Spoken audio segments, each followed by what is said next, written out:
салом, номи ман Маҳбура Киромова. Ман журналист ҳастам. Дар ин соҳа зиёда аз 7 сол кор мекунам ва дар ин миён рости худро дар ҳама равияҳову жанрҳои журналистика санҷидам. Яъне аз омода кардани хабарҳои хурд ба ҳайси корреспондент то тарҳрезии лоиҳаҳои чандрасонаӣ аллакай ба ҳайси роҳбар ва продюсер. Ва чун қадамҳои нахуст дар ин кор аҳамияти хоса доранд, шодам ки дар оғози ин пайраҳаи муҳим дар соҳаи журналистика ба шумо раҳнамоӣ хоҳам кард. имрӯз мо дар бораи журналистикаи иттилоотӣ ва жанрҳои он суҳбат мекунем ва дар интиҳо то андозае аз малакаҳои муҳиме ки ҳар як интернет-журналист бояд дошта бошад ёдовар мешавем. хуб, журналистикаи иттилоотӣ чист? қабл аз он ки ба суоли мазкур посух гӯям, бояд ёдовар шавам ки журналистика аслан се навъ мешавад. журналистикаи иттилоотӣ, журналистикаи таҳлилӣ ва публitsистика. Дар забони русӣ навъи сеюмро художественная журналистика меноманд, чун дар он памфлет, очерк, филитон, эссе ва дигар жанрҳое ки ба услубҳои бадеӣ наздик ҳастанд дида мешаванд.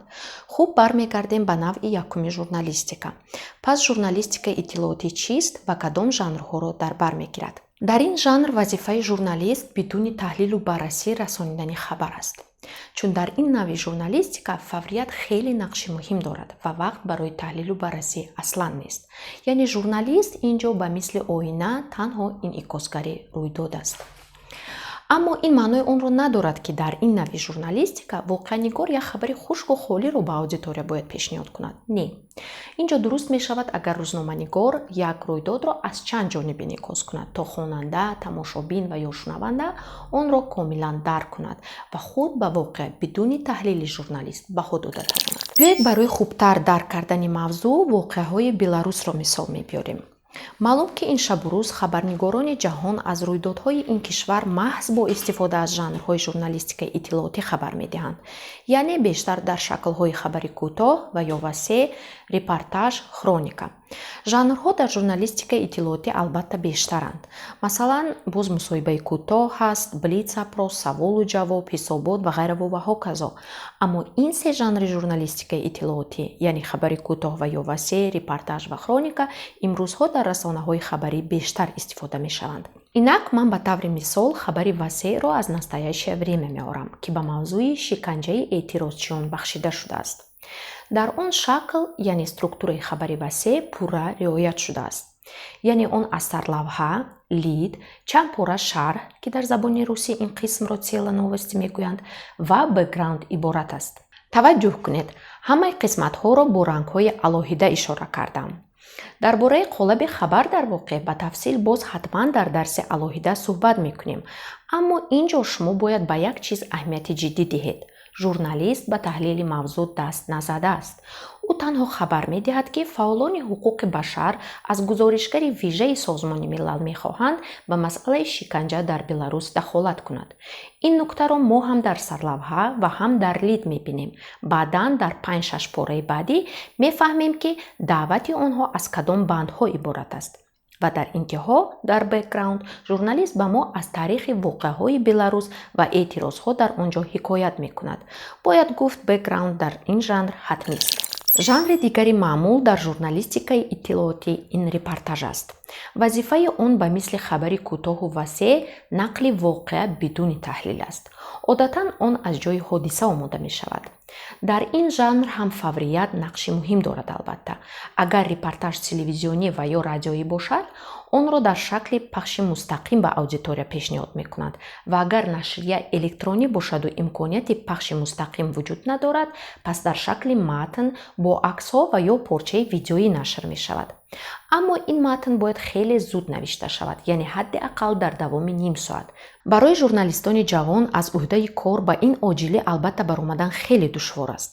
аммо дар ёд дошта бошед, репортаж жанрест ки ҳар як журналисти ҳирфаӣ онро бояд донаду тавонад. ба таври намуна репортажҳои сомонаи телеканали РБК ва Дойче Велеро меорем ки ҳам дар шакли матн ва ҳам дар шакли видео пешниҳод шуданд. репортажи РБК аз Минск дар шакли матн бо истифода аз аксҳо ва порчаҳои видеоӣ омода шудааст, ки ин ҷо ҳам ҳамон талаботи доимии жанрҳои журналистикаи иттилоотӣ дида мешавад. яъне журналист танҳо аз дидаву шунидааш ҳарф мезанад, рӯйдоду ҳодисаро аз чанд нуқтаи инъикос мекунад, ба таҳлили мавзӯъ аслан даст намезанад. бояд гуфт ба репортаж ҳам шакл яъне структураи хабари кӯтоҳу васеъ хос аст, яъне он аз сарлавҳа, лид, чанд банд шарҳ ва бэкграунд иборат аст. аммо чун ҳаҷми банди сеюми он калонтар аст, яъне метавонад то 20 сархат шарҳ дошта бошад, одатан ин қисматро ба зирсарлавҳаҳо тақсим мекунанд. дар ин матн журналистони РБК ҳамин усулро ба кор бурданд. репортажҳои телевизионӣ албатта аз репортажҳое ки дар шакли матн омода мешаванд аз нигоҳи структура каме фарқ мекунанд, вале дар онҳо ҳам журналист танҳо дидаву шунидаашро нишон медиҳад, сай мекунад рӯйдоду ҳодисаҳоро аз чанд нуқта инъикос кунад. дар ин ҷо ҳам бэкграунд ҳаст, яъне журналист сабабҳои сар задани ҳодисаро ёдовар мешавад ва ба таҳлили мавзӯъ аслан даст намезанад. жанри дигаре ки имрӯзҳо хеле маъмул гардидааст, хроника маҳсуб меёбад. алалхусус ин усули расонидани хабар дар нашрияҳои интернетӣ расм шудааст. хроника аз жанрҳои дигари журналистикаи иттилоотӣ бо ҳаҷм ва қолаби худ фарқ мекунад. ин ҷо шумо на сарлавҳа, на лид, на чанд банд абзац, шарҳ ва бэкграундро намебинед. хроника силсилаи хабарҳоест ки ҳамагӣ аз як-ду ҷумла иборатанд. ба саволҳои чӣ, кай, дар куҷо ҷавоб мегӯянд ва ин силсилаи хабарҳо инъикосгари ҷараёни як ҳодиса ва ё як рӯйдод мебошанд, яъне як хроника одатан як мавзӯъро пайгирӣ мекунад. ба таври мисол хроникаи BBC-ро меорам, ки ба воқеаҳои Беларус бахшида шудааст.